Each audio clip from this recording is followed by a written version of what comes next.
करता हूं आप सभी को प्रणाम।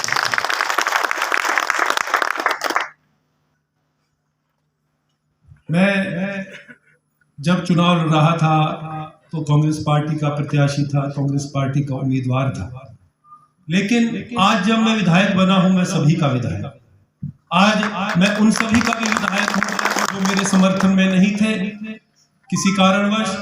इसलिए आज वो जो संवैधानिक शक्ति आपके माध्यम से मुझे प्राप्त हुई है, मेरा ये दायित्व है, मेरी ये जिम्मेवारी बनती है, मैं हर उस स्थान पर हूँ, हर उस व्यक्ति से संपर्क करूं जिसको मुझे जरूरत है, जिसकी मुझे जरूरत है, और जिस कोई समस्या है उस समस्या के समाधान के लिए मैं एक माध्यम बन सकूं, ऐसी मेरी चेष्टा रहती है। और आज उसी भावना से आज मैं भी आपके मध्य में आया हूं, आपके बीच में आया हूं, ताकि मैं आपकी समस्याओं को सुनूं और उन समस्याओं के समाधान के लिए अपने प्रयास करूं, ताकि जिस उद्देश्य को लेकर आपने इस संघ का जो है हिमाचल मोटर चालक संघ का जो यहाँ पर आपने संगठन तैयार किया है, खड़ा किया, और जिसका सपना आपने संजोया है, उसको एक मजबूती दे सकूं, इसी उद्देश्य से मैं आज आपके बीच में आया।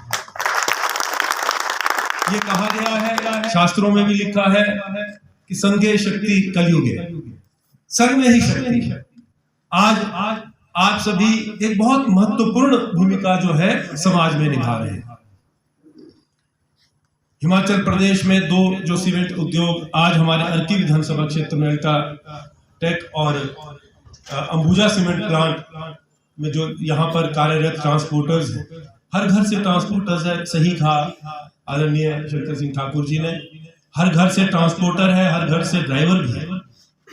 और यहाँ की जो आर्थिकी उठी है, आज जहां उद्योग स्थापित होने से सीमेंट या क्लिंकर के आवागमन के लिए, सप्लाई के लिए ट्रांसपोर्टर्स अपने जो इन्होंने अपनी आजीविका का साधन इसको ढूंढा, तो यदि इसकी आर्थिकी बढ़ी है, उठी है, तो वो सबसे महत्वपूर्ण योगदान यदि है तो चालक वर्ग का है, आप सभी का।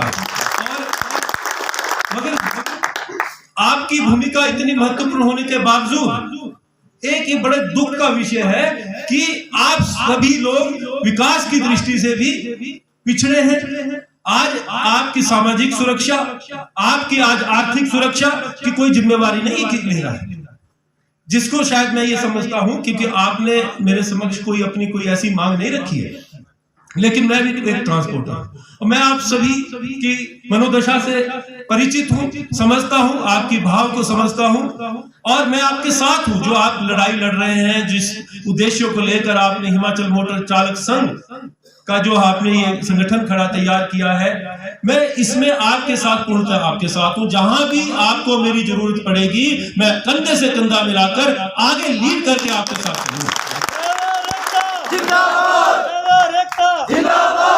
एक आग्रह और करना चाहूंगा, ऐसे संगठन और ऐसी संस्थाएं तभी फलीभूत होती हैं, तभी बढ़ती हैं आगे, जब इसमें कोई राजनीतिक बीज नहीं बोया जाता।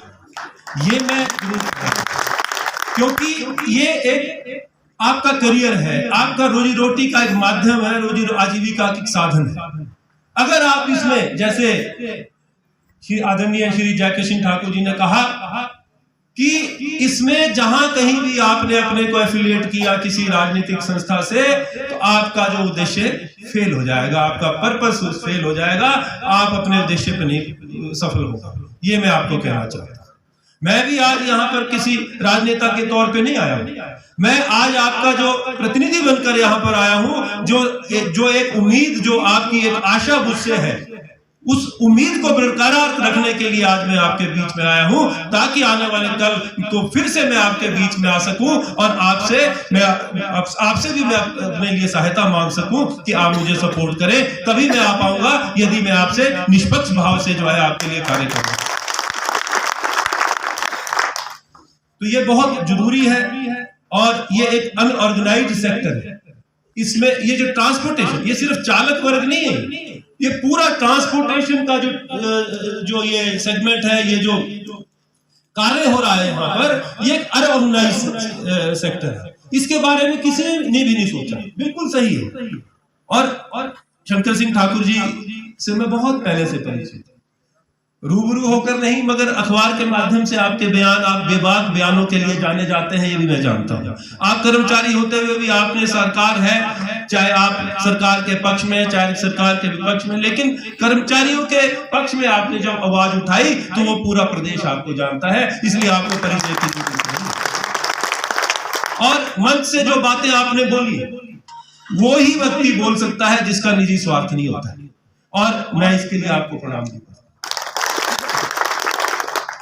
आप आगे बढ़े, आपकी जो भी समस्याएं हैं, आपके जो इसके चालक वर्ग से संबंधित जो भी आपकी समस्याएं हैं, मुझे खुशी होगी कि आप मुझसे व्यक्तिगत तौर पे संपर्क करें, मैं उसके समाधान के लिए पूरा प्रयास रहूंगा।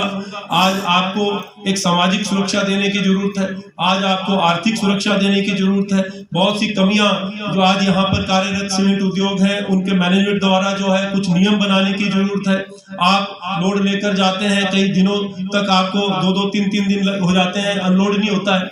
और कुछ जो मैं एक ट्रांसपोर्टर होने के नाते भी कहूंगा कि एक आपसी तालमेल से, क्योंकि एक परिवार होता है, एक जो ट्रक ओनर है या ट्रक चालक है वो एक परिवार की तरह है। अगर हम एक दूसरे की समस्याओं को समझेंगे, एक दूसरे की समस्याओं के समाधान के लिए प्रयास करेंगे, क्योंकि आप कमा कर देते हो और जब जो ट्रक ऑपरेटर है उसको कमाई का साधन आपके द्वारा मिलता है, तो उनका भी फर्ज बनता है कि वो आपके सुरक्षा के, सामाजिक सुरक्षा के बारे में भी सोचे, आपकी आर्थिक सुरक्षा के बारे में भी सोचे। ऐसी व्यवस्था बनाने की जरूरत है। और उसमें मैं भी ये प्रयास करूंगा कि आपको जैसे इंश्योरेंस की स्कीम्स है, हर एक चालक वर्ग को, परिचालक वर्ग को जो है इंश्योरेंस से जो है आपको उसकी सुरक्षा मिले, उसका लाभ मिले, उसकी सुविधा मिले।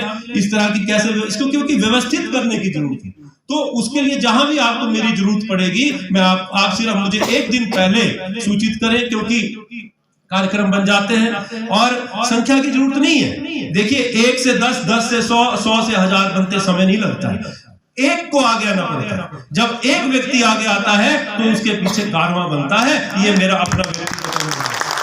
इसलिए संख्या से आपने नहीं घबराना, आप एक उद्देश्य लेकर आगे आए हैं, आप आज एक उद्देश्य लेकर आगे बढ़ना चाहते हैं, और उस उद्देश्य की पूर्ति सिर्फ आप लोगों की पूर्ति नहीं होगी, वो पूरे समाज के जितने भी चालक वर्ग हैं उन लोगों के लिए आप लड़ाई लड़ रहे हैं। समय आने पे जिसको जब ये पता लगेगा वो खुद ब खुद आपके साथ जुड़ना शुरू होंगे। इसलिए शुरुआत करने के लिए एक हिम्मत की जरूरत होती है, शुरुआत करने के लिए एक जज्बे की जरूरत होती है, और वो जज्बा आप में है, वो जज्बा आपने शुरू किया है, और ये इसका जो सुखद परिणाम भी बड़ी जल्दी आपके सामने आने वाले हैं, ये भी मैं आपको कहना चाहता हूं।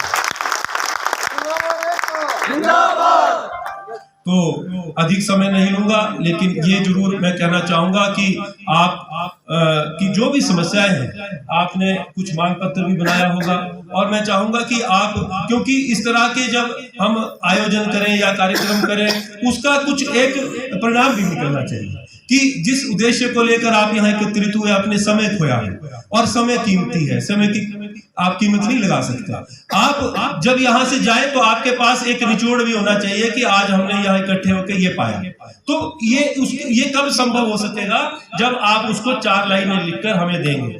आप मुझे कुछ लिखकर देते हैं, अपनी मांग पत्र देते हैं, जिसमें मैं अपना योगदान दे सकूं, तो आपके प्रति मेरी जवाबदेही। आप मुझे कोई लिखित रूप में अपना मांग पत्र देते हैं और मेरी जिम्मेवारी फिक्स करते हैं, तो मैं आपके प्रति जवाब देगा। मैं आपसे आग्रह करता हूं कि आप मुझे यहाँ कोई भी जो आपका मांग पत्र है लिखित रूप में दें, ताकि जो आपके मांग पत्र में मुझसे मेरे प्रति आपकी आशाएं हैं, मैं उनको पूरा कर सकूं, और आपको मैं जवाब दे सकूं कि आपने मेरी ये जिम्मेवारी लगाई थी, मुझे आपने अपने कार्यक्रम में बुलाया था, और ये मैंने इसके बाद जो है ये मैंने इसके लिए प्रयास किए हैं, और ताकि जो आप लक्ष्य की ओर आगे बढ़े, उसके लिए मैं अपना योगदान ये किया है मैंने, ताकि मैं आपको ये जवाब दे सकूं। तो आपका एक बार फिर से मैं धन्यवाद करता हूं कि आपने मुझे यहाँ पर अपने बीच में बुलाया और मुझे आपसे मिलने का मौका मिला, और मुझे खुशी है कि आप लोग संगठित होकर जो है आगे बढ़े। और सिर्फ एक बार फिर से कहना चाहता हूं कि इसमें कोई राजनीतिक बात नहीं, क्योंकि हर एक व्यक्ति अलग अलग विचारधारा से होता है, लेकिन आज ये आजीविका कमाने का एक मंच है। आज आप उसको व्यवस्थित करने की प्रयास कर रहे हैं, इसलिए आप इसको यहीं रहने दें। राजनीति के लिए और मंच बहुत हैं और तभी आप फलीभूत होंगे, तभी आपका जो उद्देश्य जो है सफल होगा। आप सभी का धन्यवाद। जय हिंद, जय हिंद। धन्यवाद अवस्थी जी।